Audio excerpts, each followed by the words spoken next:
There's somebody. Good morning. So Brandon's here, and the thing is, I can't. He can't go on the. He can't go on the Zoom because I can't have it on both devices. It thinks it's me. So he's here and he's over there, but he's not gonna be able to be on camera. Hello, Brandon. Okay, he just woke up. He's got bed hair bad. So Good morning. so he says good morning. Hi, Lucy. Hi, Lucy. Hi, Barb. Good to see you. Hi. I'm Merry surprised. Christmas. What is it like 4 a.m. there? Like 12 a.m. 12 a.m. So yeah, pretty much same thing to me. So let's begin. I'd like to begin with something that I think is kind of inspiring. And this is my first religious experience. I was 9 or 10 years old, and I shared a room with both of my brothers. Didn't have a lot of money. We lived in a rather small house. And my older brother was about 6 years older than me, and I was probably 9, 10 years old. And he asked me if I wanted to. Well, I'm cutting off the top of my head, aren't I? There we go. Okay, so Christmas is a little bit late because Brandon just got here last night, so we're doing our Christmas kind of now. So I'm wearing the Santa hat. So he invited me into the room to listen to some music, and he was playing Andrew Lloyd Webber's Jesus Christ Superstar. Now, I'd heard it before. I grew up around all that stuff, but this was different. We sat in the room and I was just like killing time, whatever. And Ian Gillan from Deep Purple is the original vocalist from that soundtrack. And he's absolutely brilliant. Yvonne Elliman plays Mary Magdalene. And the vocals on Jesus Christ Superstar on the recorded album are absolutely stellar. Far better than the film, which is pretty damn good. And some of the cast members were different. So I listen to this and I get the whole story from this album with the music and the emotions. And as it ends, I am in tears. I mean, I am just weeping at the struggle, the sacrifice. And I felt like I really got the message. And it was just an absolutely powerful, life-changing moment for me. I've played that show. I love it. Yeah, and so there's a difference between mystical experience, spiritual experience, and religious experience. Spiritual is the top tier. Spiritual experience would be when you experience a personal, intimate connection with the divine. Mystical experience is when you merge with and become one with and aware with clarity of mysteries and truths, eternal truths. They become relevant to you and become clear to you. And the religious experience is a little bit less formal than that. It's a little more formal than that. It's more of the religion. But still a very powerful event for many people. And for me, this was a cathartic moment, an awakening moment that, I mean, I was just so emotional because I felt so connected to the strife and struggle and the suffering, and I got the message. And in that moment, you could say, I found Christ. Now, prior to this, in my childhood, my mom sampled us with different kind of religions and things like that. She had an open mind, encouraging us to make our own way. And we went to some Sunday schools and things like that. And right away at 5 and 6 and 7 years old, I was like asking questions that the pastors were like, shut this kid up. And I wasn't trying to challenge them. I was a kid. And I was curious. Like, how did you just skip all that? Like, how'd you get over they're missing pieces. And I'm like, and I saw something was wrong. So again, at 9, 10 years old, I have this religious experience that connects me to the Jesus experience. And it was profound. Again, I wasn't really raised denominationally. I was open to all things, but primarily, of course, being a Western American, I was growing up in Christian cultures. This is the first moment you will often hear me repeat that quote, seeking ye shall find. And that's the moment that became clear to me because, and I've you've been using this spin on this for years now of my own, saying that Jesus did not say, sit on your ass, it'll all happen for you, and it'll come to you. Come to you. He said, seek and you shall find, knock and it shall be open to you. Not sit around and do nothing, but do the work. Come towards me and I will come towards you. And in the Eastern traditions, they say similar thing.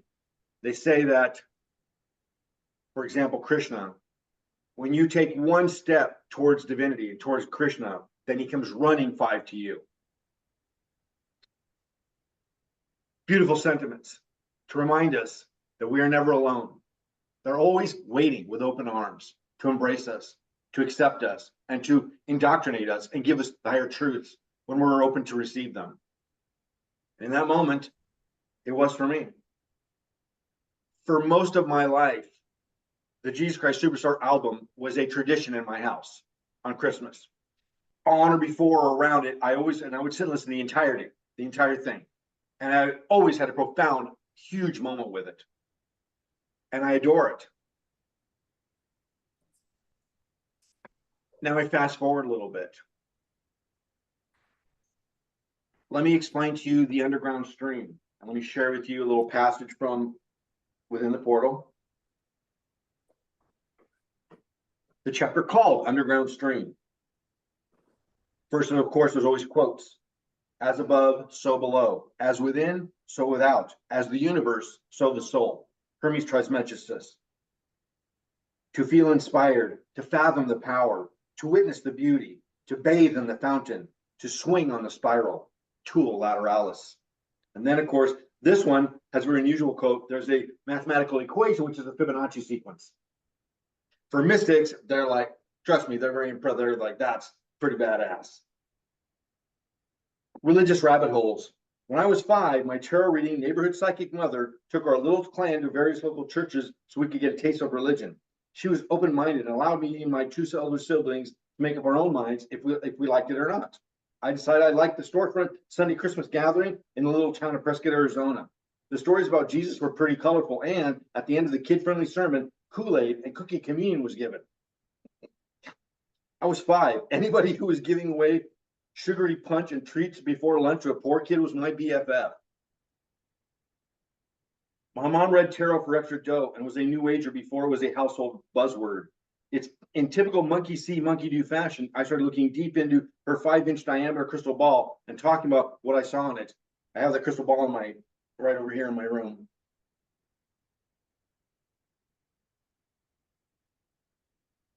Soon, some of her tarot clients were coming to see me.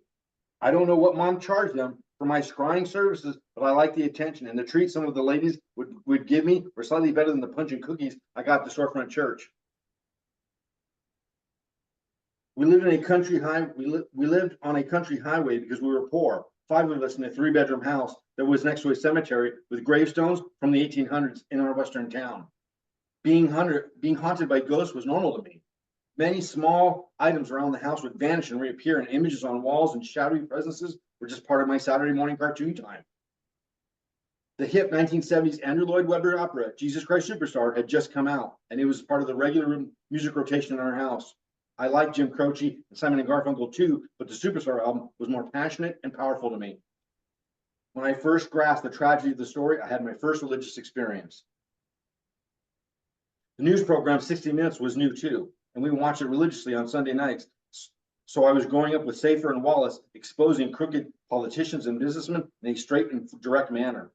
Much of what I gleaned from the news in the world was we were a race of charlatans, and at the core of most of the violence, hatred, and intolerance was religion.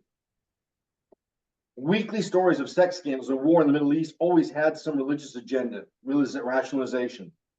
By the time I was a preteen, I concluded that religions were made up of opportunistic frauds and hypocrites. They all preached of love and heaven, and they then used it to justify hatred and intolerance toward anyone and everyone who didn't agree with their own set of dogmas. I didn't accept religion or spirituality whatsoever and saw it as an anathema to humanity, a bullshit way of yielding power and leverage by justifying whatever selfish, aberrant hell someone wanted to promote to evoke by evoking God to justify it. I began studying mysteries as a boy. I was fascinated with the ghost stories about the supernatural and infatuated with Halloween stuff. able to read by the age of 4. I read 2 to 3 books at a time and still do. I wanted to get to the root, the core, the truth of the most influential and misunderstood source of controversy, God. By the time I was 14, I was a religious scholar. My original intention in my youth was to become a religious scholar, was passive aggressive. I studied it because I wanted to be able to debate religious hypocrites and beat them publicly at their own game. I would often bait local priests and pastors in theological discussion just to humiliate them and expose their ignorance. I was a hypocrite too. I pridefully enjoyed being a young boy humiliating adults in debate. Intuitively, I knew not to use conventional resources. I read the Bible and others, but I studied different religions on my own with volumes of library books from all different perspectives. I studied history, real history, of the origins and evolution of religions and spiritual philosophies. I studied their beliefs and practices to fathom their dogmas. These rabbit holes led me to an underground stream. The underground stream is a term used within the esoteric and occult cultures and societies. It is a euphemism for the Akashic records. Akash means space in Sanskrit, and the celestial space refers to the dimension where knowledge and truth are stored. Most of the knowledge within the Akash is available here in the realm of the physical world too. But did you know? Now, what happens after this, through this chapter?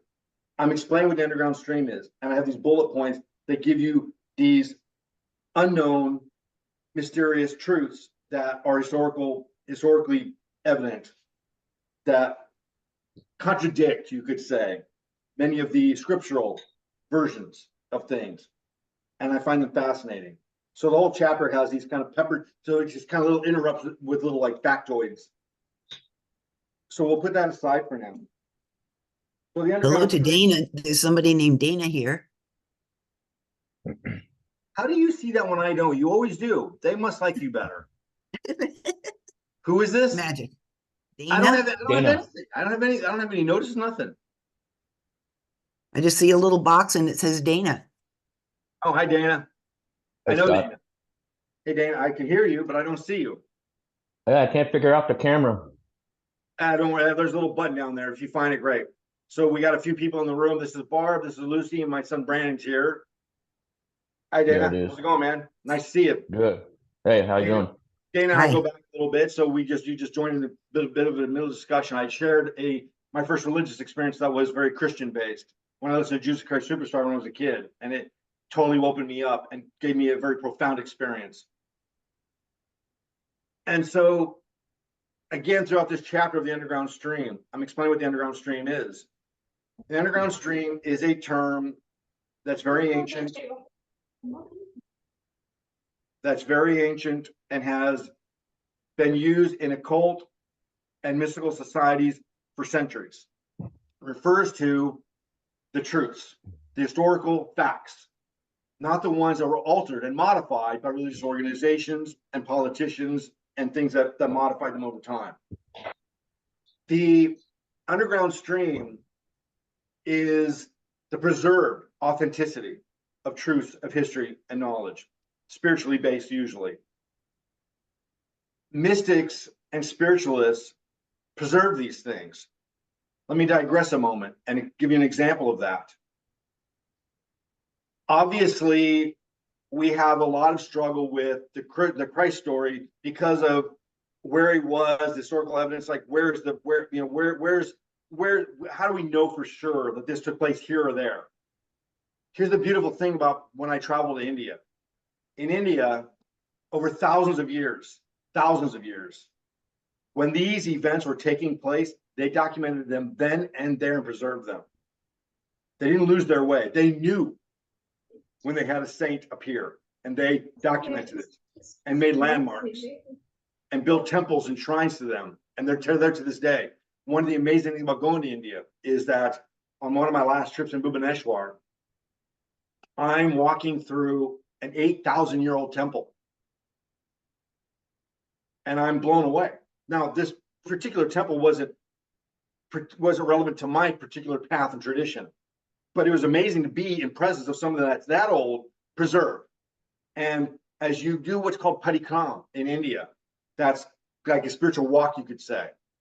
When you do parikram, you're touring sacred sites. And as a pilgrim. And it doesn't matter what or where it is. Let's use Jesus as that example. If you know and recognize, as the apostles did, recognize that this is a true divine personality, then it doesn't matter what they do, you're going to build a shrine and temple right there. Whether they took a nap, took a walk, sat on, doesn't matter. This is now a absolutely sacred ground. And yet, so many of these are lost when it comes to this particular figure. It makes no sense. And then, of course, so this gives you a little insight of what's called the underground stream, and which what we're going to be speaking from today. The underground stream is these, you could say, alternative narratives that are often in conflict or contradiction to the biblical and scriptural testaments and accounts. I made it very clear as I announced this talk that this is not in any way an attack on any of them. I love and adore them all. And again, I want to share in the beginning that my first religious experience was a Christ story with a rock and roll album that opened me up, and it was a transmogrifying event in my life. In spite of all this other stuff, when I said that I started to debate pastors when I was a child, I saw the hypocrisies in the world. They were using religion to justify the cruelty and intolerance to people, total hypocrites. And yet, again, as I mentioned, often that phrase, as I quote our saint and Jesus, seeking ye shall find, knocking it shall be open to you, that I kept going down the rabbit hole. And I took his invitation as a dare, a challenge. Don't just sit on your ass.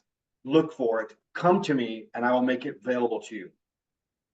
If you try with your heart, if you take one step towards me, I'll run 5 to you. And this is all I kept seeing throughout my entire life to this day. That every time I make an effort with my heart, true intention, to seek truth and clarity and spirituality, I eventually am led to the right stuff. Let's face it, the internet age is awesome. We get access to all kinds of stuff with just clicking a button. I miss the days when you had to go to a library, because I mentioned with Barb in a conversation some time ago that weeded out the stupid, because stupid people were not willing to go to a library and put in the time. And I lived in libraries. I loved them. And so now everyone gets access to knowledge, and that's great. But the problem is stupid people are getting it too, and abusing it, and creating all kinds of stuff that's false too, misleading narratives. So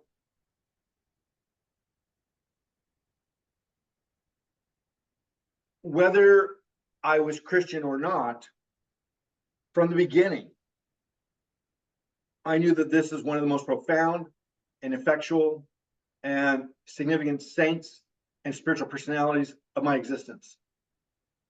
And I'm curious. I always want to know more. It's not about questioning.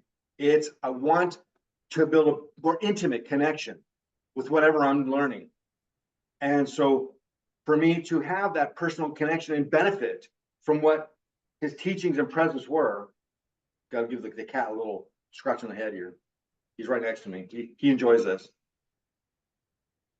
I wanted answers, not because I lacked faith or acceptance, because I wanted to grow. I wanted more connection, always wanting more connection, more intimate, more personal.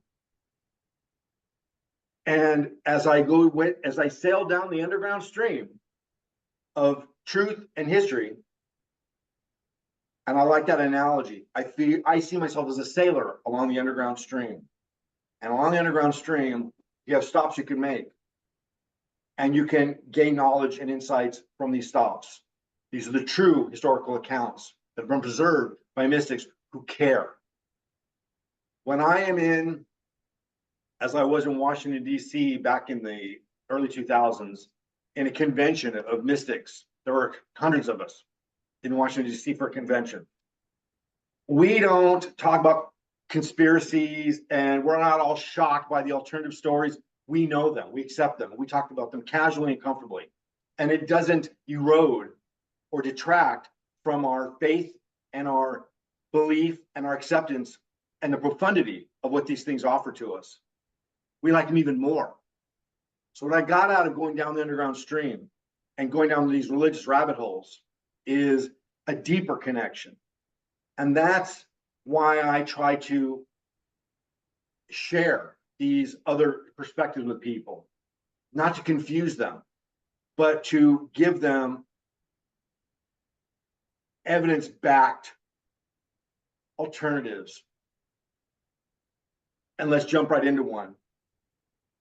For example, the notorious, infamous 18 missing years of Jesus.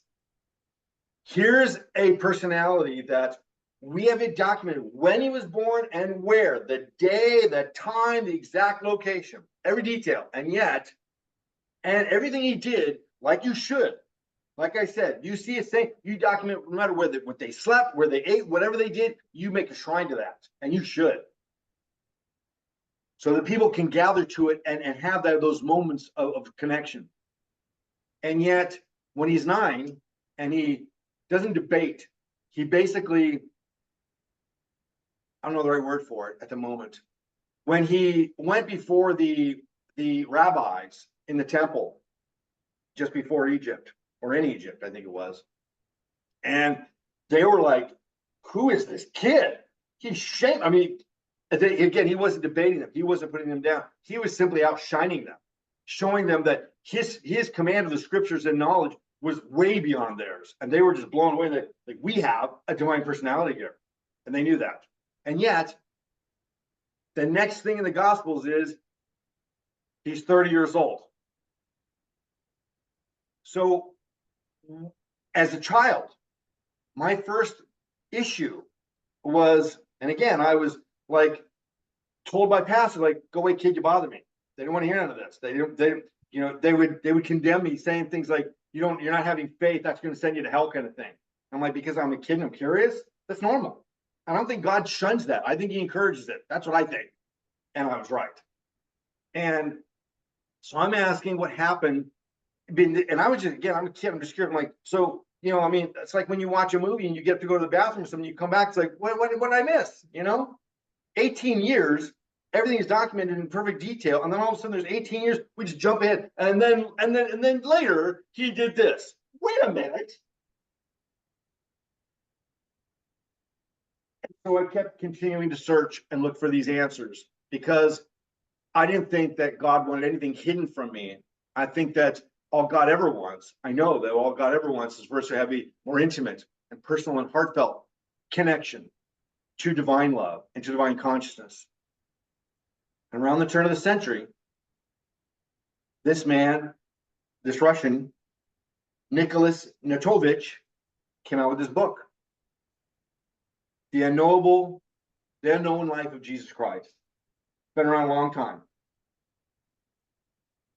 This guy was not a religious man. He was simply a man on traveling for leisure and business, and coincidentally and accidentally came across some very profound things. And as I learned of these things in my youth and throughout my life, again, all it did was draw me closer to this personality of Jesus, whose name was Yeshua, which was basically a derivative of Joshua, but a little bit more of a graceful way of that name. And again, the more I found out, the more amazed that I was. And of course, I was like other people. I'm thinking, like, if this religious organization is going to tell me what happened with over 18 years of this saint, then I don't trust them. I just was having a conversation with somebody recently about some online promotions, and how somebody was selling a course. And I said, they're not telling you what they're selling you. They're telling you it's great, it's going to change your life. They're not telling you what they're telling you. I'm not buying that. It's great. Well, that sounds like Donald Trump to me. That's great. And that's what I need to know. So therefore, buy it. I'm going to make your life better. How are you going to do it? And the same thing, the religions are giving me these beautiful, wonderful teachings and guidance and rules to live by that are healthy and smart. And yet they're leaving out some very key critical things. When I ask about them, they're shunning me for it. And that caused me to rebel and resist. And again, as I saw that and the hypocrisy in the world, as people were causing harm and intolerance and hatred towards others and rationalizing it by saying it under the name of God. Our God's right, your God's right. And there's their own prophets and saviors saying, preaching love, not intolerance. And I was blown away. I'm a child. I'm thinking, how do I know? So they don't know this. I'm not the only one. Kuman, who's been on here a couple times with this, I'm surprised he's not here today. He also was excited about this topic because right away when I mentioned it, he was clued in. So he's one of the many that know. It's not an unknown feature of the Christ story where he was for 18 years. The Council of Nicaea is what selected the scriptural and gospel texts to form what we have, what we now call the New Testament Bible. There were hundreds of accounts, hundreds of verses going on at the time. It was a mess. There was the Gnostics, who were kind of crazy and loopy, pretty cool too, but pretty cult-like and pretty strange. And nobody liked them much. They're very weird. I like them for many reasons, but I have the Gnostic, as a matter of fact, I have the Gnostic scripture book right here. And I tell you, if you read it, it's kind of like fantasy stuff. You're kind of like, did they really buy? It's right on the border of like UFOs and God, you know? It's like a lot of stuff you see on YouTube. Anyway, so again, many mystics are aware of this. And again, the underground stream is a term that we use comfortably with each other. We're not blown away by this. We're comfortable with it. And we speak casually. And we don't shun or judge other people for having or not having it. We simply enjoy having it. And again, the underground stream knowledge is preserved by these mystics in a similar way that I mentioned in a tarot workshop recently, that the tarot is not a form of divination. The tarot is a pictorial version of the tree of life of Kabbalah, and that's what it is. That's why it was created. That's how it was invented. That's what it is. It happens to do those other things too. But what it is a system for learning how to establish connection, contact, and communication with the Godhead. That's what it's for. All the cards.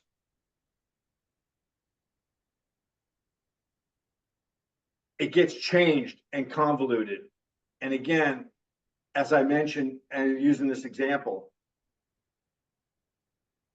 the tarot system was an underground stream method because at that time, if you were a Jew, you were persecuted and potentially killed by the Spanish Inquisition. So they developed this pictorial version of the tarot, of the tree of life, so that when the Spanish Inquisitors came around, they'd be like, oh, we're not doing anything, we're just playing cards. We're playing a game. We're not doing heresy. And in a similar way,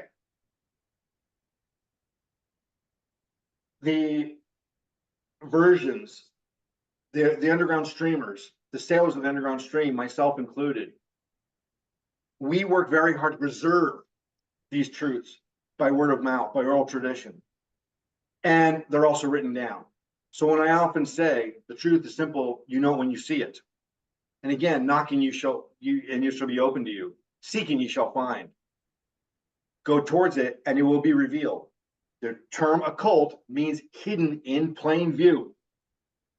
It is the religious organizations that change it to mean hidden and dark and sinister. The true literal definition in Greek and Latin means hidden in plain view. That's what the underground stream is. Knowledge and information that's hidden in plain view. In the East, in India, let me back up. Let me again explain a little bit what Matovich wrote. In his travels, he comes across, and look how thin this book is. This thing is tiny. Obviously, I didn't write it. And what he exposes, he accidentally came across and followed it, that there was this saint that had arrived in India 2,000 years earlier. And he went to find out more about this. And the Hindus and the yogis that he came in contact with at these temples were like, yeah, it's like normal to us. We don't think it's weird. We don't think we have the key to some mystery. We accept it. We don't find it unusual. That there was this saint that went to them 2,000 years earlier and spent time there and practiced yoga and meditation and transcendental processes. And his name was Isa, which was their version of Yeshua. And again, it's not a big, controversial, debatable thing to true mystics on the underground stream. Most of them know this. They're very aware of it. Almost all of the underground stream sailors know of this, and they accept it. And what I often also always say is that the truer versions of our saintly personalities and spiritual events are far more powerful and fascinating and endearing to me than the modified ones. Again, as a child, I'm looking at this biblical thing and thinking, I'm seeing all the things that are missing. I'm like, what's wrong with this? Like, do you guys not see that this is clearly going to cause doubt? I mean, it's not that just that the Council of Nicaea modified and changed things. I think they did a crappy job at it. I mean, I don't mind if somebody's going to be a liar if they're a creative liar. I used to get out of being grounded as a kid because my mom would say, like, I know you're going to bullshit me where you were till midnight, but make it a good lie and I'll let you off the hook. If we were creative and made it really good and believable, she'd let us off the hook. Literally, I'd be out of grounding if I made it entertaining and good. But I had to be believable. I couldn't say it was captured by UFOs. I'd give her something that was believable, but make it interesting. And that was, again, was one of the first impressions I also had about the modifications in the religious agenda was they didn't do a very good job. Again, 9 years old, we knew everywhere he was every moment. And then all of a sudden from 9 to 18, from 9 to 27, he's just gone. And we don't know anything. It's like it's like you see those movies that are just edited and they just like cut it out. And you come back, it's like, what happened here? You know? By the time I think they realized that they had caused a shift, a schism in people that could have believed and had a more profound experience, I think it was too late. They already had these things published. Now, again, keep in mind that the Council of Nicaea, hundreds of books were going around, hundreds of gospels were going around, and they selected the ones that fit their agenda. Dan, I'm sure you know pretty well, and I'm sure you do too, Barb. How many gospels are there? 4? Yes. Yeah, okay, I did. So Mark, Matthew, John, Mark, Luke, and John. Yeah. I got it. I passed. So you don't think that the other 8 disciples didn't write something down? Please. Yes, they did. And there was also one from Judas, and there was also one from Jesus himself, and there was one from Mary Magdalene as well. Right, with the first 6 chapters missing. That's right. And the Council of Nicaea that went on for months basically determined that they put it out there that what they were doing was determining which books were authentic and which ones weren't. And certainly the intention is good. They're trying to make sure that the ones that are included in their Testament scripture are authentic and not so that people aren't misled. But there was a lot of debate. It ended up breaking down into 2 camps at the Council of Nicaea, and a lot of people were walking out and saying, I can't take this. Like, what they're doing is they're destroying the truth. They're taking out a lot of the good stuff, a lot of very significant events that took place. And I feel that way too. It didn't fit their religious agenda of control and power. And again, I'm not here to criticize that necessarily either. I think that some religious control and dogma is more than valuable. It's necessary. People are stupid. They do stupid shit all the time. They need to be told. I mean, do you know why circumcision and kosher food was truly invented? because people were dying of dysentery and disease. And the rabbis came together and said, you know what? We don't have refrigeration. We got to do something about this food problem because they're mixing their dairy and their meat. They're dying from it. And so when they would say to people, keep your dairy and meat separate, kosher, people wouldn't do it. But when they said God tells you to, suddenly they started doing it. So it has its value.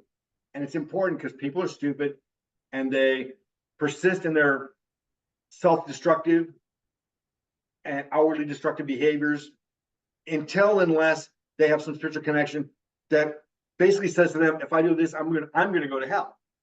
Till then, they don't care. So again, the intention is very good, but the baby goes out with the bathwater. Again, as I had this religious experience with a rock opera, clearly I had to assume as a child, I'm not getting like the true authentic story from a rock opera with Ian Gillan, for God's sakes, but it was amazing. And it actually is a very good version of it. He sticks to the gospel version, and profoundly so. And sorry, I lost my thought. And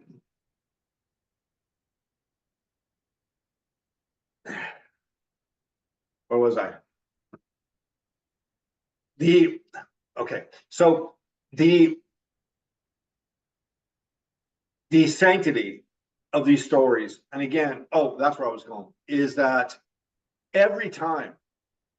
Now, of course, as I journeyed down the religious rabbit holes, and settled on the underground stream, I came across, as you do online, a bunch of bullshit stories too. Now, underground stream literally refers to the ones you can trust and ones that you know are true. They're from sources, and again, preserved by oral tradition for centuries and centuries and centuries. There's a way to tell the difference. And again, truth is simple, you know when you hear it and see it. There's a feeling that's different, and you start to develop that skill. Same thing you do online.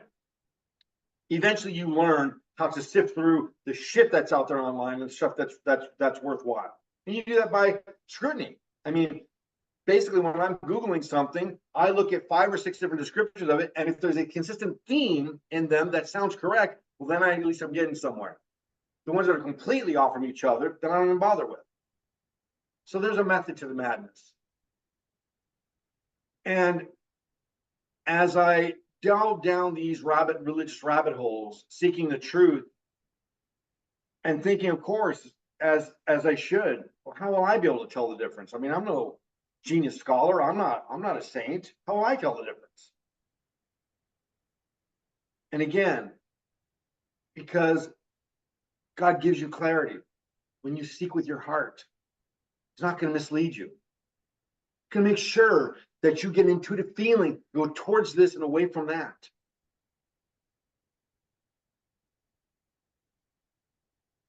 And again, the most profound thing about it was that every time throughout my study of religion, spirituality, and history, always, the true stories are always so much better than the false ones, more inspiring, more inspiration, more inspiring, more motivating, more emotional, more intense, more everything. And as I learned where Jesus was for 18 years and what he did when he came back and the struggle that he went through to be able to build his mission, to begin his mission, I'm like, why would you leave that out? Like, this is pivotal. This is more than important. This is vital. It only deepens my faith. Skipping it doesn't. And then, of course, the other risk is that when history ends up showing that he was, for example, an Essene, that automatically there's a whole bunch of people within the religious organization that say, okay, well, I'm done being Catholic now. I'm done being Christian now because they were clearly wrong. We have now proof that he was involved with something that they left out. Why'd they leave it out? We need to scrutinize. We need to be cautious. I struggled for, not struggle would be the right word. I took my time in settling on whether I was able to consider Yeshua a descended personality or a realized one? Is he an eternal spiritual personality? Never was under the bondage of Maya and the material phenomena? Or did he start off as a human and became enlightened? And again, this is a big debate in the Christian faith to this day, and especially in the Council of Nicaea.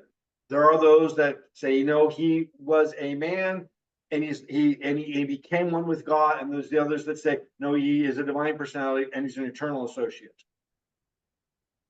And I wanted to decide this. I wanted to determine this myself, because there is a significance and a difference and a value to knowing that. Ultimately, though, there isn't. At the end of the day, what does it matter? Whether he began that way and was a descended personality, or he became union with God, doesn't matter. Because once you are one with God, you are, and that's it, and you are divine. And in that regard, a saint and a teacher has the exact same value to us. They are divine, and there is no kind of divine, partially divine. You're divine or you're not. I'm not. You guys aren't, I'm assuming. And we're not. And they are. And you either are or you aren't. So I ended up settling on, and I kind of go back and forth. Was he a descended personality, an eternal associate, or was he like the Buddha? I don't accept the Buddha as somebody that was a human that became enlightened. I accept the Buddha as an avatar. And again, these are two different camps. A lot of Buddhists and Hindus, mostly Orthodox Buddhists, feel that he was a man that became enlightened. Hindus, we accept him as an avatar. He's Vishnu. And I like that. I don't see any evidence that he was a stupid human once. And again, at the end of the day, it really doesn't matter. And whatever, let's just theorize that the Jesus personality, Yeshua, took birth as a person after multiple lifetimes, becoming more and more skilled and more advanced and more developed spiritually. So when he took birth in this particular birth, he was already on the cusp, as the Buddha was, if he was a human. And everything a spiritual personality does, whether they are an avatar or a human that becomes one, is for a purpose. It's so that we can learn and associate with it. Again, as a Sanatana Dharmist, Hindu, we study, learn, enjoy the leelas, the playful acts of the avatars. And some of it's like the Gita. In the Gita, Krishna is telling you directly, like, here's the spiritual philosophy of life. It's a sermon. And it's useful and profound. And in his earlier times, in the 10th canto of the Bhagavatam, he's just playful Krishna and just messing around with the gopis and playing tricks and having fun. Why is he doing these different things? It's all for one purpose: to give you grace. And they do different things in different ways so that you can find different ways for you to connect and communicate and contact. That synthesize, that align with you. And so what I'm saying is that under the theory and assumption that the alternative underground stream version is true, which, by the way, does not discount or make untrue the gospel version. They don't say that. They're saying there's more to the story, not that this is wrong. There's more to it, not less, more. All this is true, and then there's this whole bunch of stuff that you took out. And in that version, at around 9 years old, his family had enough money to send him to college, which at the time was in India, the biggest college, the most prolific and useful colleges. The ones that were most noteworthy were in India. That's common knowledge. And they sent him there. And he didn't just go there. He did like a lot of college kids. He fucked around on the way. He did his own thing. He's like, I'm free. Like, I don't have the parents around me anymore. I'm going to do what I want. And he went to Persia. and went to the Zoroasters and the Persians, spent time with them. And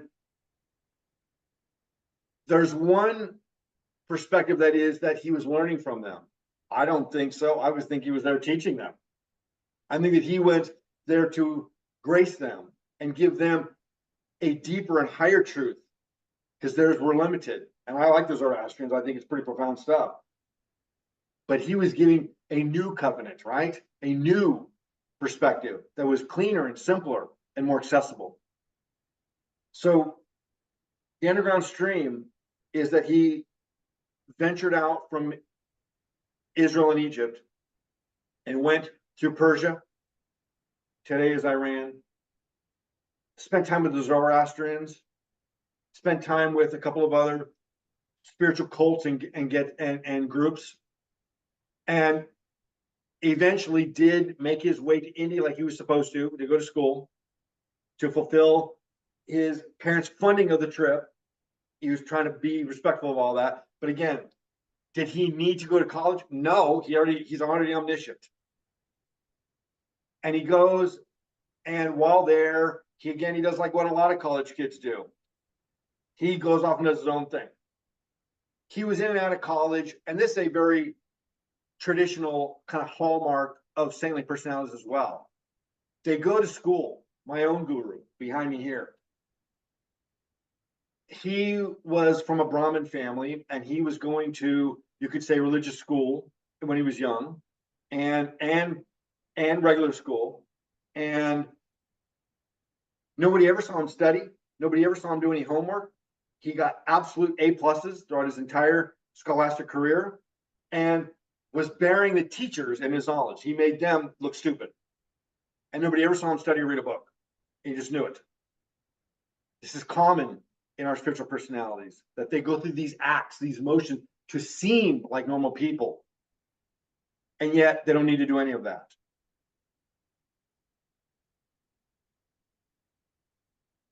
The underground stream account is that while he's in India going to college, there's little air quotes there because that's here nor there, he's bored. He doesn't need any of that academic stuff or any of that college worldly stuff anyway. He knows that the only truth that matters is spiritual truth. And he's there for a different reason, to enlighten others, not to gain knowledge, but to give knowledge. And so again, he's traveling, and he gets in association with yogis and gurus and sages and illumined masters.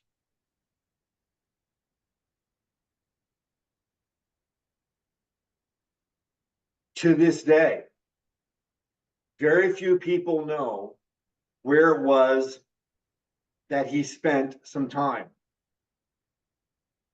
In this book, it is described, and there's several other sources too. He's not the only one that has this account. This is the first one that came out.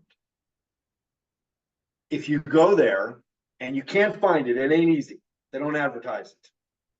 The last I heard, that if people go there, you knock on the door and some Hindu monk will kind of answer the door, prachar will answer the door, and people will say, hey, I hear this is where Jesus was staying 2,000 years ago, and I want to come in and take a look around. And, oh yeah, we hear that all the time. And they dismiss them. Yeah, we hear that all the time. We're sorry, I got misled. This is because if they don't do that, they're going to be swamped by tourists selling paraphernalia and trinkets and souvenirs, right? I mean, I'll never forget when I walked out of the Vatican, I had a great tour there, and the first thing I see is souvenir stands. And I was like, that's just cheap. That's just cheap. Kind of ruined it a little bit.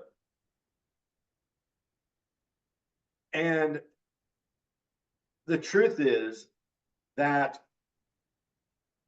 these Hindus, these sages, recognized right away that this was a divine personality. Every moment that he was in India, they marked it. They did landmark it and document it because they knew they had a saint in their presence. In India, they're far more open hearted. They don't crucify their saints. They worship them and exalt them, and they help them establish their mission. They like it. There's no controversy in India about it to this day. And this temple exists today. I think it's in northern India. I'd have to look again where what my notes are. And they have entire rooms dedicated to Isa. They're sacred, they're honorable, they're respectful, they're tasteful, and they just accept him as a saint. The only reason that they deny access and other people come in and visit is because they know what will happen if they do. And I'll give you a little quick, funny example of that as well. When I went to Bhubaneswar, and there is a major tier, there's 4 tier temples in India. It's north, south, east, and west. And these are like major, like kind of like Muslims with going to the Dome of the Rock. If you can, you should pilgrim all 4 of them throughout your lifetime, at least once. I'm at this temple that one of the most historical, loving saints that I know of, Chaitanya, went and disappeared in front of hundreds of people.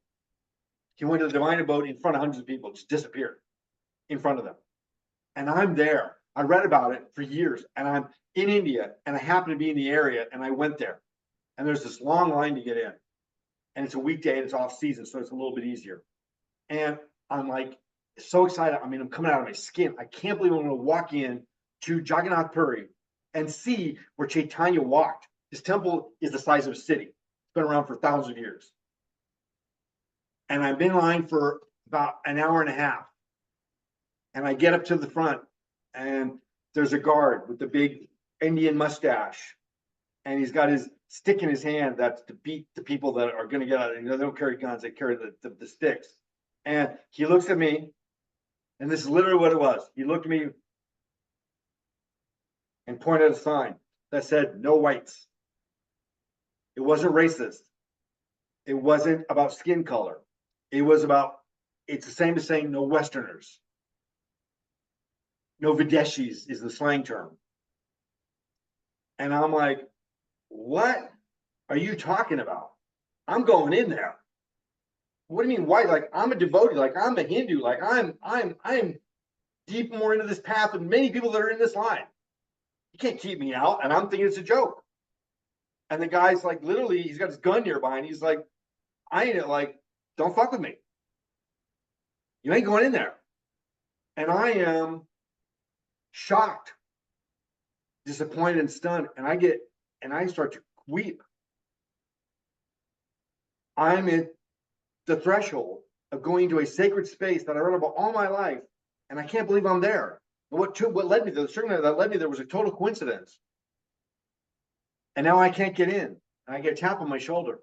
And there's some Indian man, and he says, listen, I'm a pujari, priest from within the temple. I work in there. You're not going in. It ain't about race. It ain't about because you're white. It's because they don't want tourists here with their lattes and their yoga crap. It's a very sacred space. And so only locals can come here. Only natives can come here. And that was it. Nothing I could do. He took me to wind up the story. He took me, he said, I can't get you inside, but I can show you some things. He took me across the street, road. It was big, huge dirt road.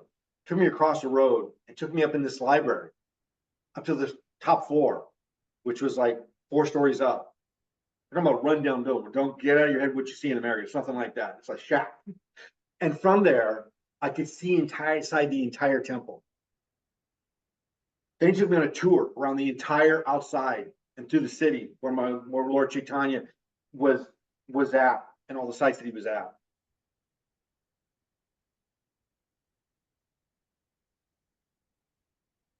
The importance to preserve these things is significant. Again, in India, when they had this saint that we know as Jesus, that was then in Hebrew says Yeshua, and in Hindu it was Isa. They recognized right away that this is a divine personality, and they commemorated every moment of it. And they never lost it, and they preserved it ever since. This is what the underground stream is about. Again, about preserving these truths so that eventually, when and if mankind's ever mature enough to be able to handle the truths, they're there, they're accessible, they're still preserved.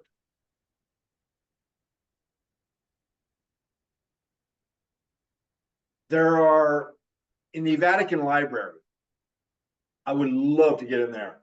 I watched recently a documentary on like one of those famous heists where this thief went in and like stole like Rembrandts off the wall at the Louvre. And the way he did it is like, will blow your mind. It was like really hard to do, but also kind of simple. Walked in and took Rembrandts off the wall and sold them. And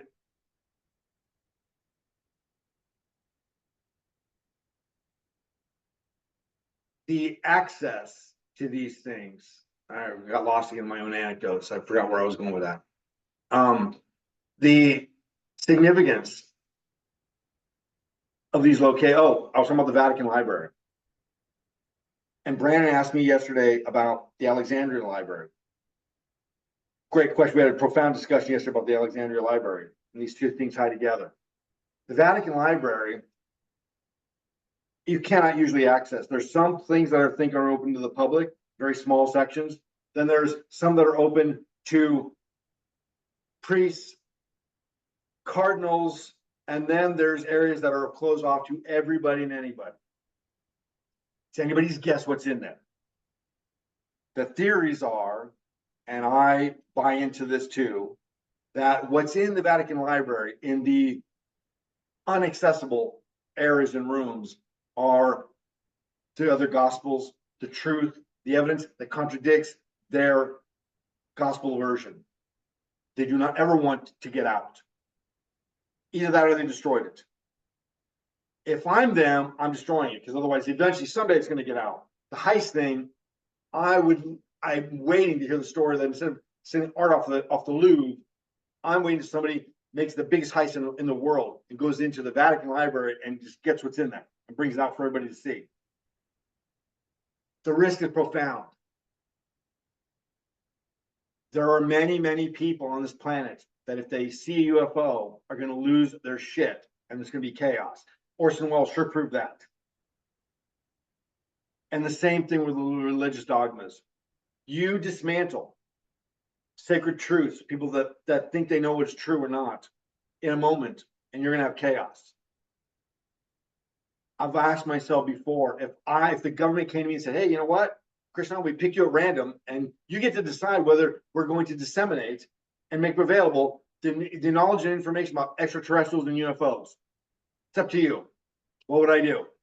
Part of me is like, burn, baby, burn. Let it out there. Let's have some chaos. Let's do it. The truth needs to be accessible to everybody. The other part of me, the rational part, says, no, keep it hidden, man. It's just gonna be total pandemonium, apocalyptic chaos. But I'm a truth promoter. I think that we need to thin the herd. And if people can't handle it, oh well. Yeah, I may be one of the victims that are caught up in the apocalyptic zombies killing spree. That's very likely. But I still say let the truth out. As Brandon asked about the Alexandria Library, and I didn't know he knew about it, and he asked me if I knew anything about it. I know quite a bit. It was burned to the ground. And prior to that, this was the world's collection of the authentic, true spiritual paths of scriptures and all knowledge, history and science. Advanced, progressive, and it was all available. And it was gathered by mystics and scholars from around the world at that time and carefully selected and preserved in the Alexandria Library. It was burned to the ground accidentally when it was attacked. I don't think so. The Emerald Tablet from alchemy. So many hermetic scriptures, spiritual ones, Judaic ones, were destroyed in that fire. Conveniently so, because they provided, as I'm sure some of the Gospels and things that are in the Vatican Library, they provide the alternative, authentic truths that contradict the ones we've been given, the dogmas. And again, I'm not judging those things. On one hand, I see the value of it. I think it's important. You can't just let this knowledge out, because most people are stupid and ignorant and they become violent. We see it all the time. The religions themselves do it. Muslims aren't bad. Some Muslim people are bad, and they're in the news all the time. And it's terrible. And before we start judging that religion, let's go back a little bit and see who did the Holocaust and why.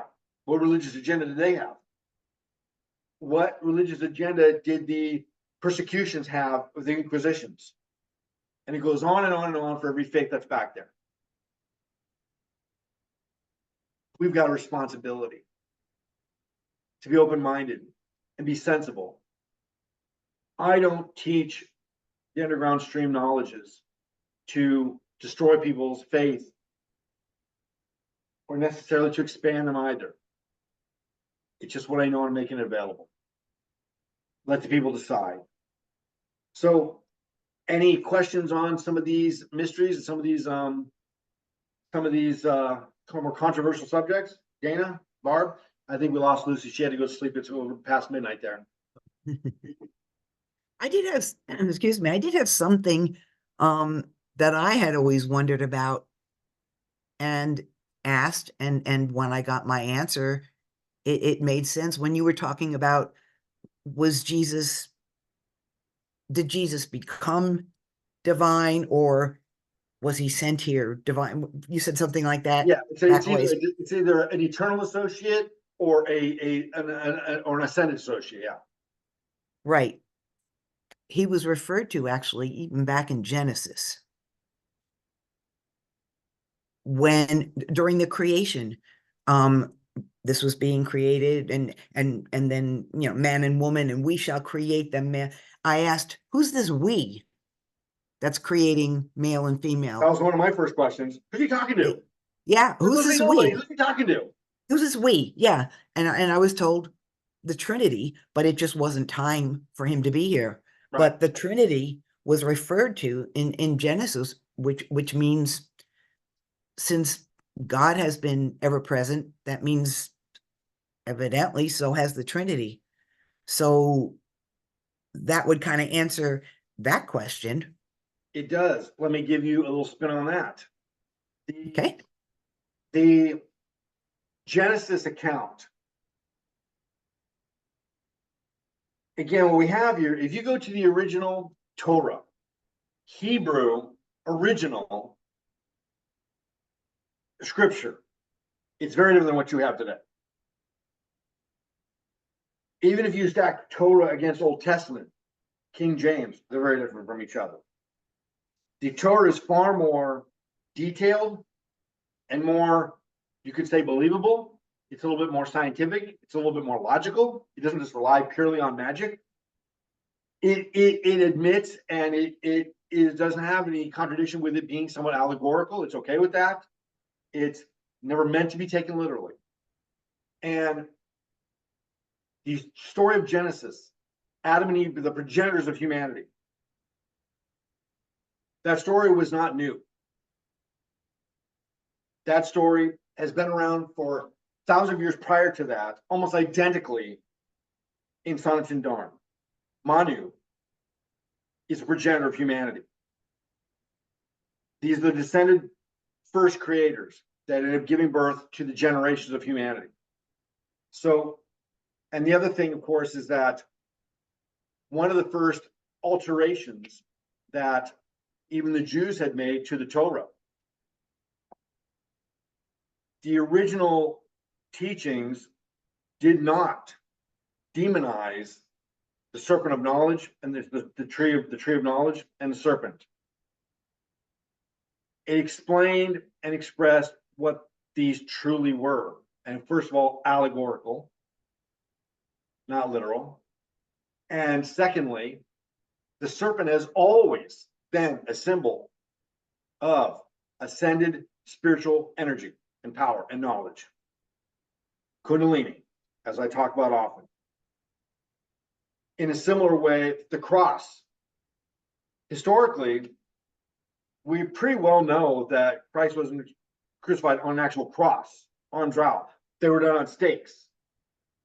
There were some occasionally done on crucifixes, very rarely because it was very expensive.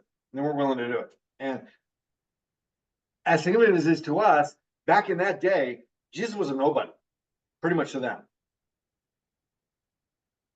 And the cross has always, for thousands of years prior, in Hermetic schools, cross always represented spirit descending into matter. They borrowed this symbol. They saw the alignment and saw the benefit, and they borrowed this and said, hey, this works. In a similar way, Jesus wasn't born in December. He was born in the summer.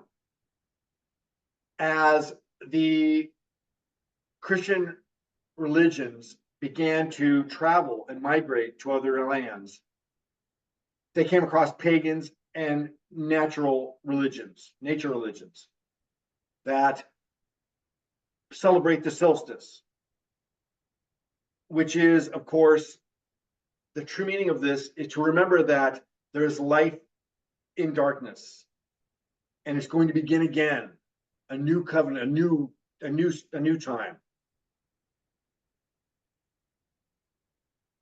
And when the migrating Christian faith came across it, they said, instead of telling them that they're wrong, let's tell them that, hey, we got someone kind of like that too. We got a holiday in December too, and happen to have very similar meaning than yours does. Light trapped in darkness, things are going to change, something beautiful is coming, all this kind of stuff. Similarly, the historical account is that the crucifixion event occurs in the winter. It actually probably was December. And this is because of the equinox, what does the spring equinox mean? Rebirth, rejuvenation, literally what the Easter story is about.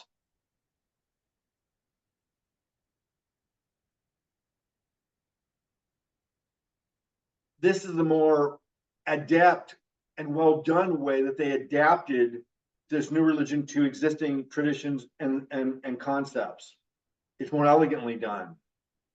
And I do think there's value in that. Why not? It doesn't change the Christ story at all. They just change the dates a little bit, and that's okay. The problem that I had as I grew up wasn't that they were plagiarizing and borrowing from other traditions and religions. It was more about that they could have done that along with them instead of saying, hey, we're right, you're wrong. In the beginning, Christians weren't doing that. They were saying, hey, we got something that's very similar, and they would share. And it was a bond and a union and a brotherhood that they would establish.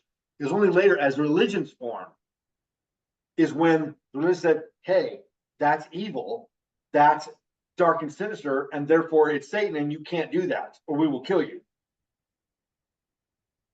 Matter of fact, Brandon and I, in our discussion about the Alexandria Library and some other things yesterday, he asked me about, because I was a member of the OTO, the Order of Templi Orientis, and he said, but isn't that Satanistic? And I said, no, not at all. It's very Christian based, actually, and very God-revering, and it's about higher consciousness, and it's very loving. And he said, yeah, but what about the worship of, I couldn't think of the name then, I can't think of it today, of the polymorph of the goat head and woman's body. Isn't that Satan? And I said, no, that's what religion told you it was. They changed it to that because they didn't like the threat of that. It actually means, again, the feminine quality, the sacred feminine, and has to do with all those things. But in order to destroy the competition, they create these myths around. And again, the term occult is classic. I grew up with the inference that the word occult meant something dark and sinister.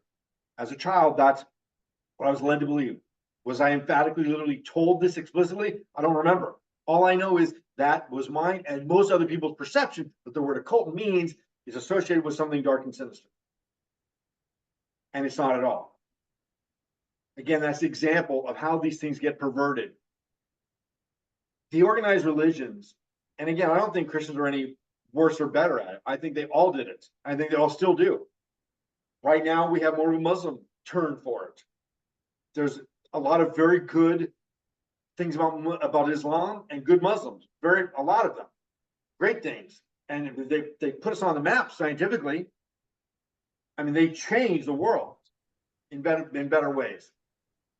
But every religion has its dark period where they end up judging others and saying you're wrong and we're right, and if you're wrong, we're going to kill you. Genocides take place.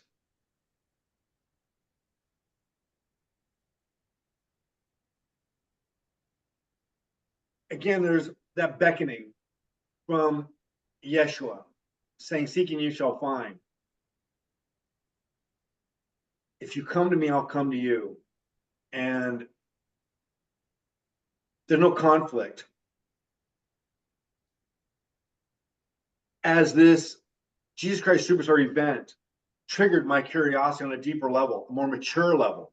I was already curious and fascinated with spiritual things, but more about the hypocrisy that I saw. This opened me up.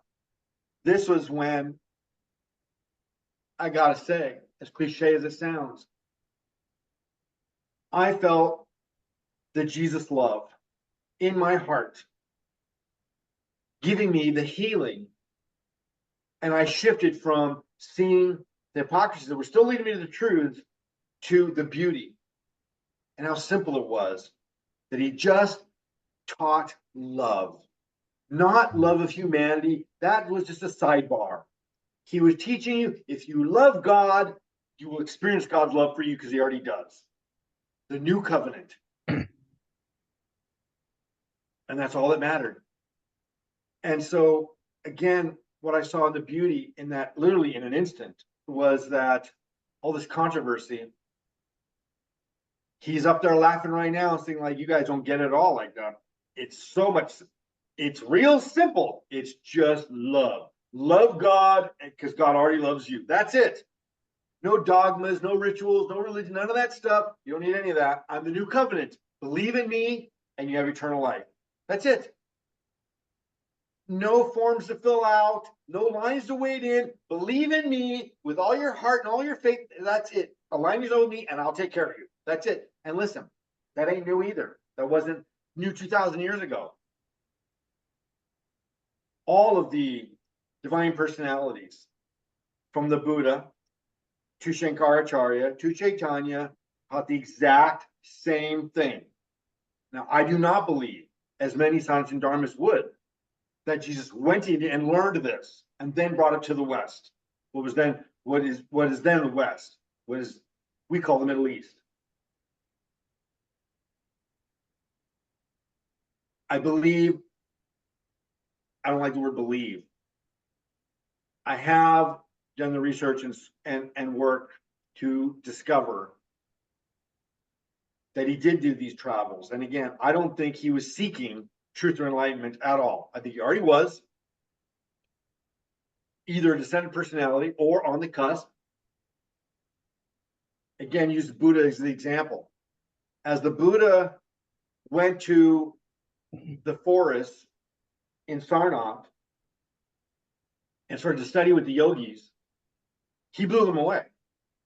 His own guru was going to him and saying like, dude, like, everything that we can teach you and in our entire lives, you've already mastered in 6 months. You're passing us. We have nothing else to offer you. And he said, well, that sucks because this ain't enough for me. I want more. He was teaching them. And I think the same thing with Yeshua. I think that he went through these adventures and travels simply to grace others and simply to give us a story so it looked sensible, because people need to believe that if he can do it, I can do it. As an avatar, as I said the Buddha to be, and as I point out in the story about him in my book, that there's a moment where my partner is saying, well, I like this because it shows me that if he can do it, I can do it. Because if it's a descendant personality and a who's one with God already, well then I don't feel like I can do that. And so most avatars will pretend to be human people and they become enlightened to give you the confidence that you can do it too. And again, my own behind me is an example of that. He never, throughout his 90 plus years on the planet, never said, I'm a saint, I'm enlightened, I'm illuminated, I'm divine. The avatars conceal their divinity for two reasons. Well, for multiple reasons, we can't know all of them. One of the reasons because otherwise they often get crucified. And secondly, because they want you to come to them of your own free will, with your own faith. So they don't do miracles. When they do, it's very covert. It's not usually public. I do not subscribe to the gospel account that Jesus did these miracles in public in front of many, many people. I believe he did them and had the capacity to do many of them and did many of them. But I think it was more exaggerated in the sense of how many people were there. And that's irrelevant to me. I do believe he performed many miracles. I don't think he did it as a show. No. And most saints do a miracle or so simply to establish that. They do it early on in their mission. And that's consistent with the Jesus story. Early on in their mission. And then from then on, it's like, believe what you want to believe. Again, I can't look at my master and not see his divinity. If he's concealing it, I'm like, he's omniscient, he's omnipresent. I mean, he does one thing after another throughout his entire life that clearly no human could possibly do. And yet he seems like a normal guy in many ways. They do this for our benefit. I like and it synchronize and feel at peace with this concept that this divine personality, whether he was already divine or was becoming divine, traveled through Western Asia, traveled through Persia, traveled through India, and brought back many of these styles of teachings. When you get right down to it, again, the Christian path, it is the path of Bhakti Yoga that I follow, which is simply about love and devotion. That's it. Surrender. It's the key factors of Bhakti Yoga. Surrender and devotion. That's it. And let me mix those three. Humility through surrender and devotion. What else did Christ teach? Be as little children and enter the kingdom of heaven. Only as little children shall you see the kingdom of God. He's telling you to get rid of your ego, your preconceived ideas. Forget all that crap you're taught. Get your intellect out of the way. Come to me as a child, innocent and bare with your heart. And then I can grace you. Otherwise, your own ego is in the way. I can't grace you. I'm gracing you already, but you can't experience it because your ego is in the way.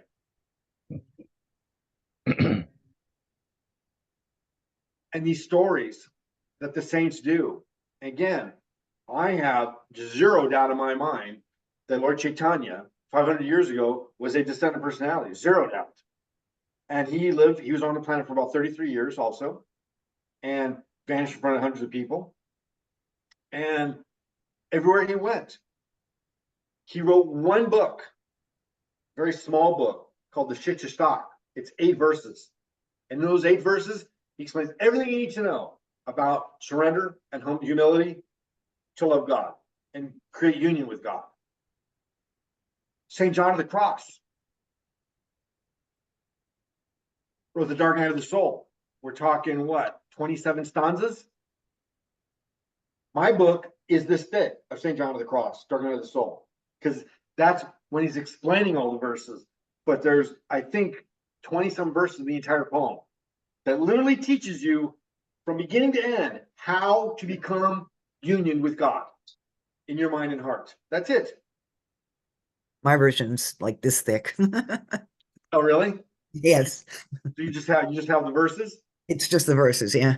And that's what I've done also. And I've just read the verse. I've took it aside from all the explanation. I read both. And once you read the entire thing, then when you read it's like, oh my God, like it's all there. But you don't need, but in the beginning you do. And again, similar way, as I began to read the 10th canto of the Bhagavatam, which is the crown jewel of our bhakti path. And when I was first exposed to it, I'm like, it's a cute story, but I mean, I don't get the depth of this. Like, it's cute and I appreciate it, but it was when a saint explained to me what the events mean in the 10th canto. And now I can't read it without weeping, just absorbed and immersed in an absolute spiritual state of devotion. And I still know it goes over my head. I'm not divine. I can't understand it. This is the beauty of the new covenant of the Christ, which, by the way, here's another little tie-in that I want to throw in there. Christ means anointed one. Mm. Is it coincidental that Krishna, now in the Christ story, there's no room at the inn and they go stay in the manger, right? And he appears, he is born. In India, we also have an account where avatars are born. When I say air quotes there, because they're born, but they also appear. And so most of them will appear in their full form, their divine form first. So for example, now the Christ story is that King Herod was told by some psychic vision or some psychic that a child was going to be born and be his end. And so he decreed to go kill all the male children, right? And that caused Joseph and Mary to flee and go into Bethlehem, and that's where they came across the manger and all that kind of stuff, right? Right. Listen. Now I'm just going to tell you the story of Krishna. That took place thousands of years earlier, thousands, literally 3,000 years before. And the story is this. There's a king in the region called Kamsa. And Kamsa is told by a psychic that a child reborn will be his end. And he says, get all of the children together and put them in a cell, and get all the pregnant women together and put them in a cell, put them in jail.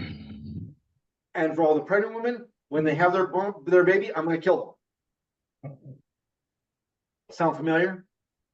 Just a Krishna. bit.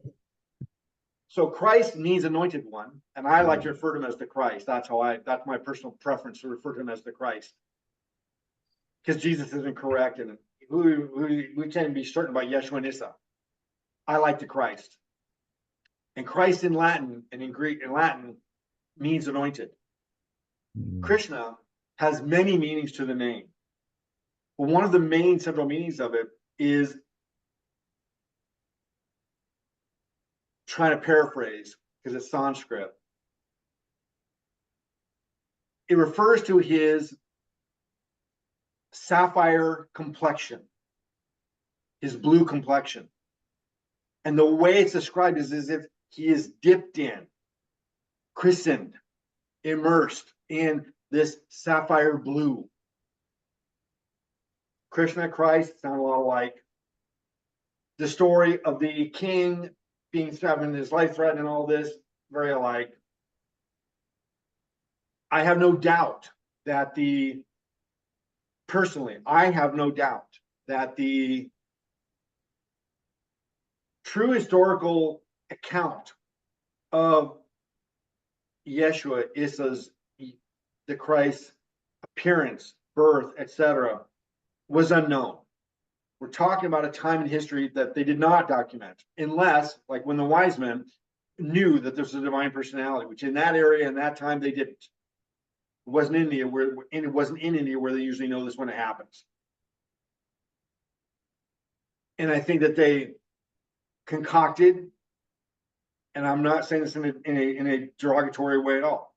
I think that they created a beginning version. I think most of the rest of the first part of the 9 years of the Gospels is a good account. It's pretty factual. especially with the part again when he's in the synagogue, and when his mother goes looking for him, what's his answer? Is I was in my father's house. What was it? It was in my father's home. Where'd you expect to find me? Yeah, I'm in my father's house. Where'd you expect to find me? You know? So I find that, I feel that is complete accurate history. So the only thing that was changed was the birth moment. And again, so much, if I get to publish my next book, you will see that all the historical accounts, the origins, the genesis, all of that comes from something that predates it. And it's not kind of, sort of. When you see them stacked side by side, it's like, well, that's a no-brainer. And this one came first. I mean, that's pretty much plagiarism. I personally don't mind that so much. I just kind of wish, as an authentic person myself, I just kind of wish the religions would have been like, hey, by the way, here's our version. It's not fact. And again, I don't mind that the idea of a savior saint is common in India. It's been going on for millennia. The difference is that the Christian oligarchies got together and said, this is the only one ever of all time.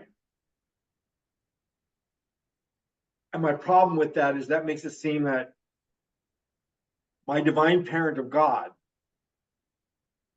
I'm his child, and he looks at me and says, I'm going to teach you everything one time, and if you don't get it this one time, you're fucked for eternity. As a parent, I did not teach my kid things one time. Well, that's it. I'm never going to even remind you again. You better get it right, because you're on your own now. Of course, I gave him reminders. I gave him opportunities to learn and grow.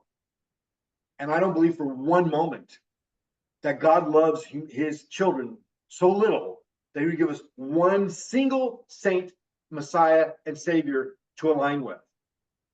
I am confident that we get multiple opportunities, many, many, many opportunities, and will continue to, because God loves us, and he continues to send saints and avatars to be able to grace us and give us the truth, the knowledge, to be able to get closer to him. And even with a long chain of saints and spiritual divine personalities, we still get it wrong. Crucify them, we persecute them, you know. It wasn't until afterwards. And again, there's, to quote the Jesus Christ Superstar album, where Jesus is telling, I think it's Peter, yeah, you say this now, but 3 days from now, you will deny me. 3 times you will deny me. So you say this now, you kiss my feet and you worship me. But 3 days from now, you'll be a hypocrite of your own beliefs. Right. Before the cock crows, you shall deny me 3 times. That's right. Yep. Eerie, yep. right? Of course. Is it Peter? I believe it is. And Peter saying, me, not me, man. No way, not a chance. And I have no doubt in that moment, if I'm Peter, I'm thinking literally, you're wrong. There's no doubt. I mean, no way. I wouldn't do that. Right. And I can't imagine having a crisis of faith. I never had one. I don't have faith. I don't believe in God power and in divinity. I see evidence of it all around me and always have. That'd be like if I didn't believe there was daylight up. No, I can see it. It's a fact. And so I don't know about Christ of faith. So I'd be like Peter, I'd be like, I know you're omniscient and all that, but you don't know me, because there's no way I could possibly doubt you.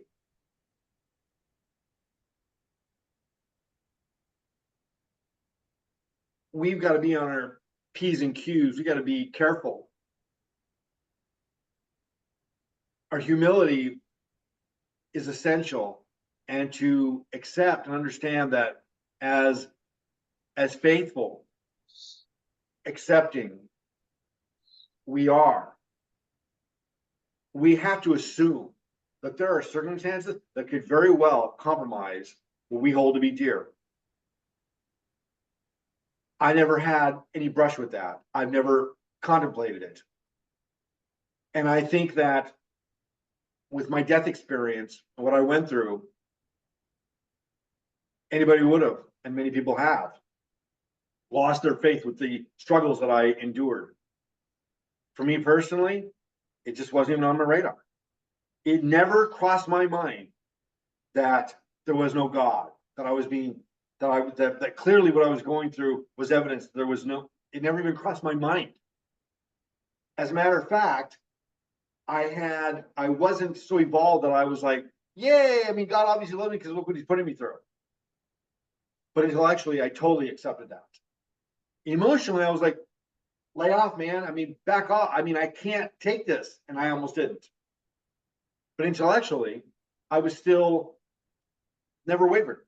And I couldn't imagine that. I don't know how.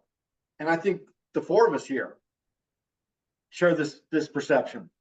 The four of us look at the world around and see atheists and agnostics and think, how do you not believe? How do you not see what's around? How do you manufacture? I mean, that to me is like surreal and bizarre. Like, how do you possibly see what's around and not believe and struggle with that? I don't, that's a mystery to me. I can't fathom it. And I think I shared with you once before that when I read the DNA account from Francis Crick, and I'm reading his whole story about how they developed the DNA, and it's spiritual, it's mystical. I'm like, oh my God, this guy's seen God in everything. He's seen God in the God gene of DNA. And at the end, and I'm loving it because I'm like, he and I are like brothers, man. Like, we're scientists, we're spiritual brothers. Like, I'm with this guy. And at the very end, he said, by the way, I often get asked about my spiritual beliefs. I want to tell you right now, I have none. I'm a completely atheist. I'm a scientist. I do not believe in any of that. And I was like, I really am at the end of the book. And I'm like, the entire time I thought he was a faithful person. And I don't know how he missed it. I don't know how he could see what he's seen, the evidence of God's blueprint of creation every day, and not understand it, not see it. But that happens. So to summarize and to kind of bring this to a close, I think the beauty is that it was my very doubts and curiosity and distrust of spirituality and religion that led me to God's threshold and led me to Christ. If I had blind faith, it wouldn't be as deep as mine is because I earned it. I had to work for it. I did seek and find. I didn't sit on my ass. I didn't knock on that door. I searched for it and pounded until my hand was bloody.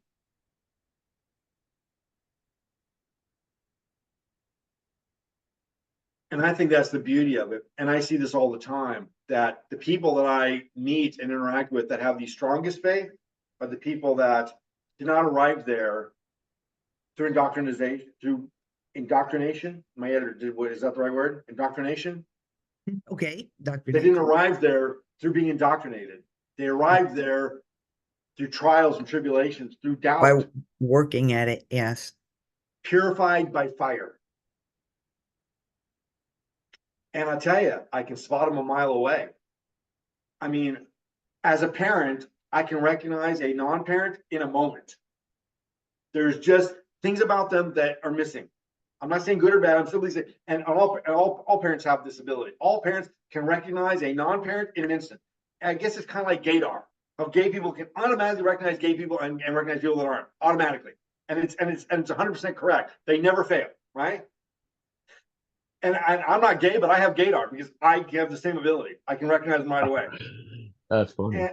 And the faithful are the same way. I meet people throughout the years, and in an instant, I know whether they have spiritual connection or not.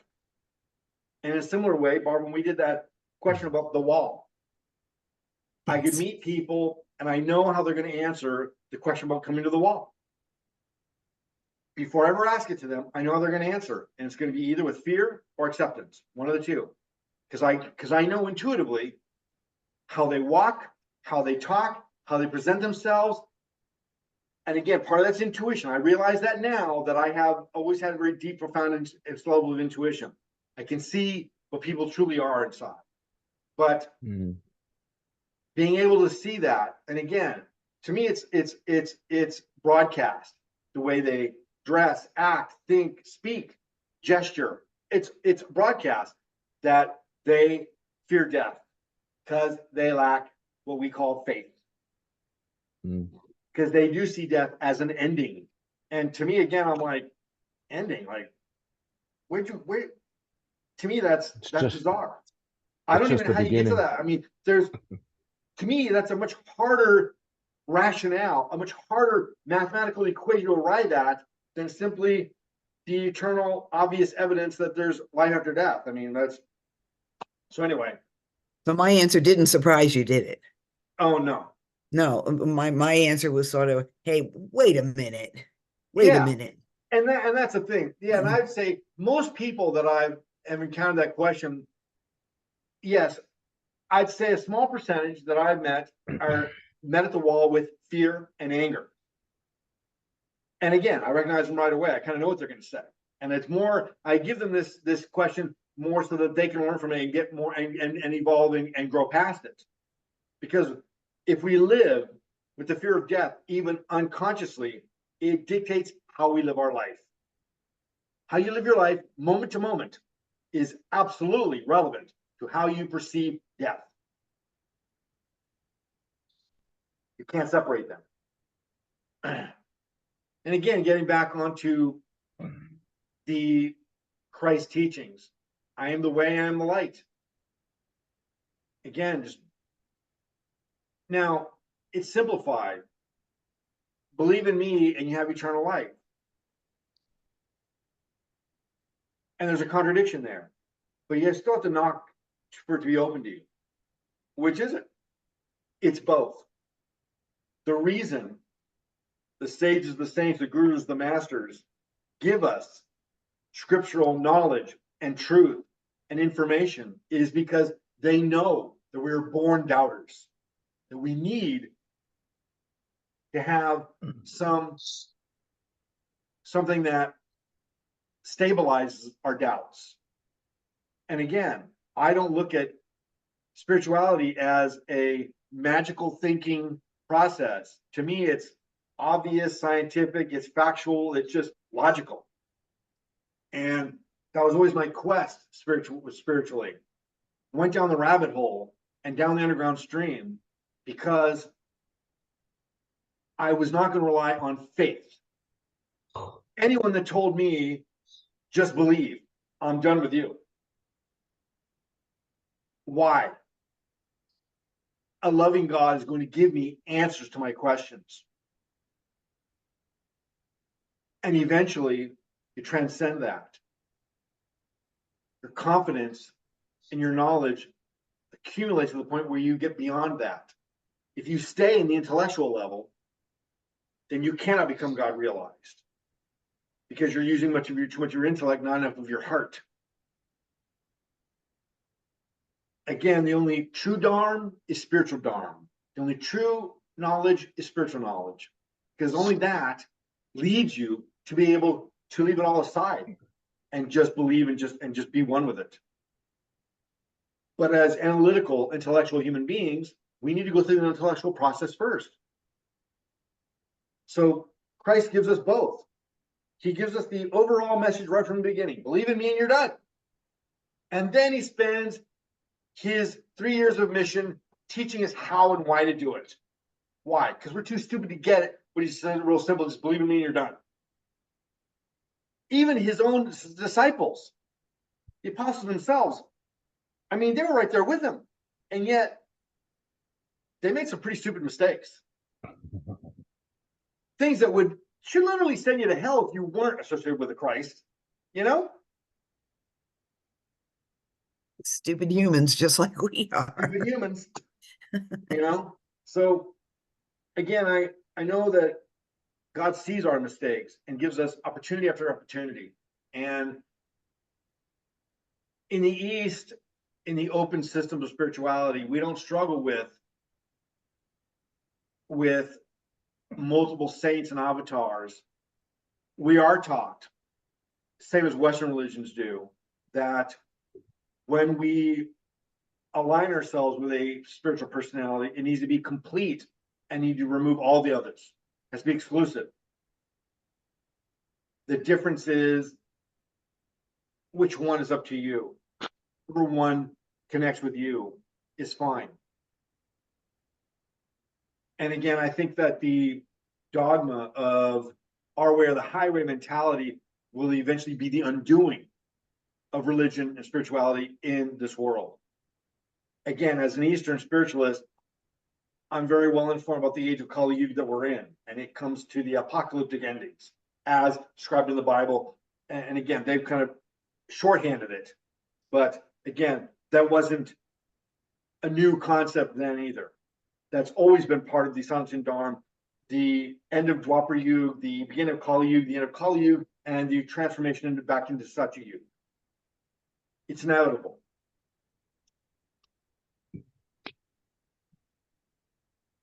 And it's what we do in the meantime, you know. I mean, the end is going to come for all of us. What are we going to do with it? And they give us everything that we need. Life is a bitch. It's hard.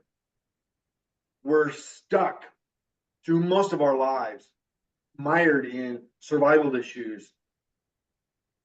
And some of our desiring is simply the desire to be safe and secure so that we can be free and liberated from the worries and concerns. And few of us get to have that until we're much older. We spend our lives in fear and stress and anxiety.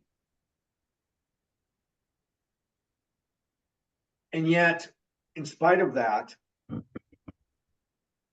I never feel spiritual anxiety. No. Right? I mean, daily. Yesterday, I might be like, you know what? Life is fine. Like, I'm going to be okay. Money will come and, you know, I'll pay the bills, blah, blah, blah. And the next day, I'm like, oh my God, what am I going to do? I'm fucked. Like, well, how am I going to get by next month? And then, but yet throughout all of it, day after day, I never have spiritual anxiety. I'm never like, oh, I mean, I do down myself. I'm not a good spiritualist. I don't do enough. I'm not meditating enough. I'm not connecting enough. I think about that sometimes.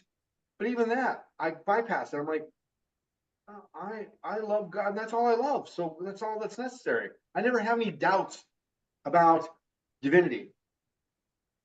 So there's all these anxieties about living every day.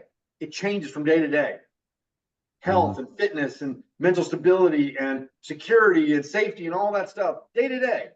But the only constant is spiritual truth and Dharma.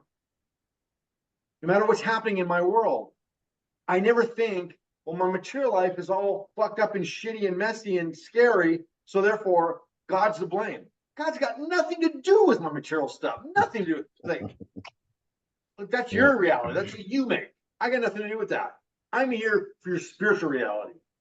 To keep the two separate. Again, maybe we'll close on this. I'll give that little also anecdote in the gospel that I love so much. That I don't remember the details. Maybe you guys help fill it in. Christ was giving some type of brief little sermon to his just apostles right there. And a Roman soldier, I can't think of his name, you guys might know it, ran up to him and said, Master, I need your help. My servant is very dear to me, and he's at home and he's sick and he's dying. Mm-hmm. And right? And Jesus says, take me to him. Says, oh, no, you don't have to go. If you say he's going to be fine, he will be fine. Manifest. Right? And he turns to the disciples, apostles, and he says, something along the lines of, now that's what faith is. Yeah. Take that as an example. This Roman soldier, this Roman policeman came to me and has complete faith in my word. Take it as a lesson. Just say it. Then he will be healed. But I mean, again, I think that account is a historical fact. And even if it's not, I don't care. But let's say it is historical fact that this event was a historical event that took place in time and space. It's not an allegory. It wasn't made up to prove a point. Hmm. If it's a fact, does Jesus, the saint, the divine personality, need to do this? No. This is what we call in Hindu, in Sanskrit, a leela, a divine play, a divine act to help reinforce and strengthen our times of doubt, to give us inspiration, to give us connection, to give us something that reminds us of something that's profound. That's why they appear. God doesn't need to appear before us. He's fine. He's totally content. He does all of this, including dying, for our benefit, to deepen our connection, to deepen our faith, to deepen our intimacy, our desire. Because the only true dharma is spiritual dharma, and the only true love is spiritual love, divine love. So let's wrap it up. I think we've been here a while. I have no idea what time it is. 10:45. We've been here a while. Any questions or comments? Anybody want to share? Well, I know my experience was when I was when I had my overdose. I died too. And I was approached by the devil or demons or whatever it was. It wasn't a good thing. And it was taking me to hell. And that's where I was going. I was going to hell. And I couldn't do anything. I couldn't move. I couldn't fight back. I was going to hell and I was just accepted it, Yeah. Yeah. And Oh. but Jesus, I heard him speak. And he says, call my name and I'll save you. Wow. So you had a near-death experience. Yes. And here's the thing. Yes. What you don't know is Dana and I go way back. We knew each other back in our high school. Okay. Yeah. And when we were young, may I share a little bit? Sure. So when we were young, again, as you know, I was already into occult and stuff. And so Dana was into these kind of things too, but more in a superficial way. He was a young kid and he thought it was kind of cool. And it was more of a trendy kind of thing. And many people were into like the dark arts and things. And they were kind of scared of me. They're like, this guy, Scott, he's like serious. Like he studies and like he's practicing, like doing this stuff. But I was not doing anything dark or evil. I was looking for spiritual consciousness. And so he and I would scribble, Satan things on our book covers at school and scare people. And again, it was, we were kind of taking it seriously. It was kind of just fun, but we kind of took it seriously. And then he and I became very involved with drugs. We were both hardcore, serious, intense dope fiends. And the drugs we did it would kill most people. I mean, literally, it was reckless and dangerous. And we're not just talking some. I mean, I can't exaggerate enough. What the quantity and magnitude of drugs that Dana and I were doing would literally annihilate people. And he had this event, and we hadn't seen each other for a while. He had this event, and he basically was born again. He had his religious experience, his near-death experience, which I am also interviewed about, and saw the light. And Dana, if I may also, similarly, one of the things I share in this book, as I talk about my divine connection and my near-death experience that has gone on and on and on, that it was during the entire 9 days I was in a coma. And then after that, in month 3 or 4, whatever it was, after I got out of the hospital, I had a very opposite one. The chapter called Astral Travel is when I'm having virtually another near-death experience. And like you, I was surrounded not by divine presences. I was surrounded by evil, dark ones, and it was terrifying. And yes, you're helpless. Same with the divine thing. Like, people think you have a choice. You do have a choice every day by the way you live and the way you think and feel. But once judgment comes, there's no choice. You made your bed, now you're going to lie in it. Yeah. And now you see, as I'm sure you did pretty quickly afterwards, that terrifying experience was given to you to simply wake you up. Yep. To change direction. Right? And so the bottom line is, the evil was a servant of God too, right? That Yes, I was just evil, talking to my wife, sorry. that evil presence appeared to you and in your life as a servant of God. God was like, you know what? I need somebody to wake this guy up and show him. And so therefore, you put on the demon costume and go parade in front of him. You're Mhm. not a demon, because there's no such thing, not really, but act that way because I need him to wake up and change his course. And it works. Yeah. And that's a bit of irony that I've always been fascinated by too, that I adore. That the concept of Satan, which was never in the Torah, by the way, the concept of Satan is that he was an angel that chose to rebel and resist God and be a revolutionary and got cast out from heaven. But doesn't that make him an absolute servant of God? Because as he tempts and gives us the alternative, all it does is reinforce and remind us and strengthen our decision to be spiritual and God-fearing and God-loving. And so I think the two of them have a pact. And the devil personality is doing the most selfless act, one of the most selfless acts a saint can do, by being the bad guy. Look, every movie needs a villain. If there's no villain, you're not watching the movie. Every story needs a villain. As an author, I can tell you, you've got to have a villain.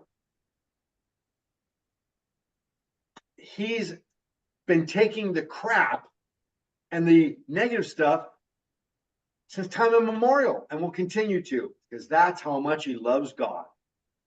He's willing to be the bad guy for us, you know? So let's wrap it up. Dana, it's good to see you. Good to see you too. Thanks for Again. being here, Glad man. to meet you, Dana. Nice to meet you too. So I shared with you 2 books. I also, one that I think is very profound. Now, this guy has several books in a similar theme. Now, there's a lot of books that are in these themes, but there's only a couple that are on my shelf. This is one of them, Jesus in the House of the Pharaoh. This discusses the timelines and crossovers between the Egyptian history and the Judaic one. Pretty profound reading. And of course, again, the Notovich. Now, the Notovich one is kind of crude account because he's not much of a writer. I mean, and he was supposed to be. And he was pretty much shut. I mean, like literally that book was like stolen and hidden away for a long time. Anyway, I recommend them both. And again, it's not about, for sure, when your faith and spirituality is immature and not fully developed, you need to stay away from alternative things. Personally, my faith and spirituality is very strong and robust. I'd be exposed to pretty much anything, and I'm just not going to like change me or modify me. I'm not worried about that particular kind of thing where it's going to change my views, my perceptions. So anyway, these are some pretty fascinating reads. They give you different perspectives. Written them down. All right. Listen, Okay. we'll get together again soon. Thanks for spending time with me. I appreciate it. Brandon's Yeah. still there. I would love to say hello to him. We walked out a little bit ago. Oh, he probably knew I was going to want to say hello to him. He got a little rust. I'll tell him he said hi. Hey, Brandon, come here a second. I've seen still pictures. I'd like to see his face in real life. This might be the only chance I get. He's not. He's a very humble guy. It's part of the firefighter Oh, thing. what? Nobody likes when their parents are like, "Hey, come here, I want you to meet people." No one likes that. I don't even like that. Come here, I want you to meet people. Put on the spot. Just want to say hi. And I don't care. This I don't is care if Barb. he's having a bad hair day or not. Get down a little bit. This is Barb. Hi, Brandon. My editor Nice and to Jerry- finally see and you. This is Dana, who you may remember. I don't know if you ever met him, but Dana and I go way back to high school. So Yeah. you've heard of him. Yeah, Hey, happy holidays. you too. Get out of here. All right, guys. Nice spending time with you.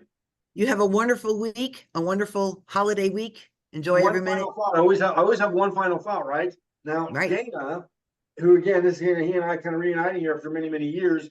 he reached out to me on Facebook Messenger about some meditation techniques for some healing and some self-healing and kind of things. And so that's kind of how this kind of kicked off. I wasn't sure I was going to actually see it today because it wasn't about that subject. So if you like, Dana, I mentioned to you that typically the topics chosen for these meetings are chosen by the people that participate. And if you'd like to make a request, pick the topic. What do you want to talk about? You want to talk about meditation methods that can cause healing? Yeah, healing. And I don't like to open I don't like the blank mind, because when you're No. I believe when your mind is blank, other things can enter. That's right. And listen, this is one of the main things that I teach is, and people are always impressed by this. I'm like, so you've been meditating all this time, and I bet you get nowhere doing it because they're trying to do the blank mind thing. Your mind is not designed to go blank, and it can't do it. And so therefore, we give you what's called an active meditation.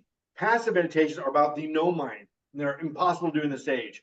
Active meditations are when you think of things in context that will actually cause the changes that you want. And again, as a Christian, instead of blanking your mind to nothing, you think of Christ. You think of his body, his form, his face, his teachings, his voice. You imagine yourself being near him, right? Yeah. And that creates a connection. And that's much easier to do. So an active meditation is what we'll discuss. So how about the next thing we do is an active meditation course, a little class on that. Okay. That sounds Cool. great. All right. I'll see you both real soon. All right, Happy New can Year you, if I don't see you before then. I'll keep checking your page to see when you post something. All right. Happy holidays. All right. See ya.